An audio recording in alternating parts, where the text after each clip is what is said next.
How many relationships have you had, like romantic relationships in your lifetime? I have had, I don't know, 15, 20, 30. I lost count. How many did you have? I've had some significant ones and some less significant ones. So I think I've had like 3 or 4 or maybe 5 significant ones, and then a whole lot of in-betweens. How about you? How many have you had? How many do you want to have? Do you want to have hundreds, thousands, and just keep moving from relationship to relationship? Or are you more into like, hey, I really want to just find that person, find my person, and grow old together? You know, my parents celebrated their 50-year anniversary like 3-4 years ago now.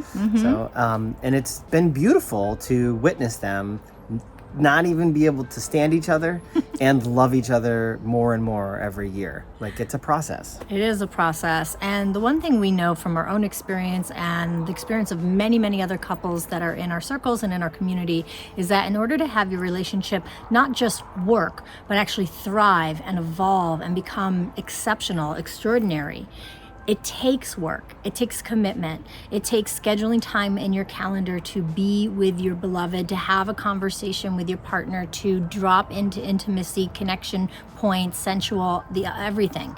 Yeah. And it takes some vulnerability on everyone's part. And I know, guys, sometimes vulnerability is tough, but our ladies want it.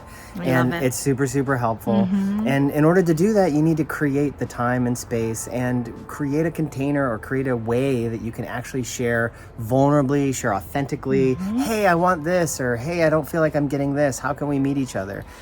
Yeah, otherwise, I mean, some of the number one things that have couples break up is not being able to communicate your needs, not actually having the needs met. Then what happens from there becomes infidelity or just emotional disconnect, or you begin to just grow apart.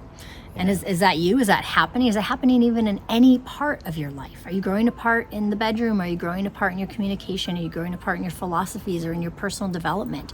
It happens. Yeah. And if you're not growing together, you're growing apart. You're growing apart. So we want to encourage you, if you're listening, watching this, wherever you are, if you have a beloved, if you have a romantic relationship, if you have a husband, a wife, or a whatever, anything in between, spend quality time with them, intentional time with them, put in the work, put in the time, put in the intention, and watch what happens to your relationship. Yep. Prioritizing your relationship makes it work.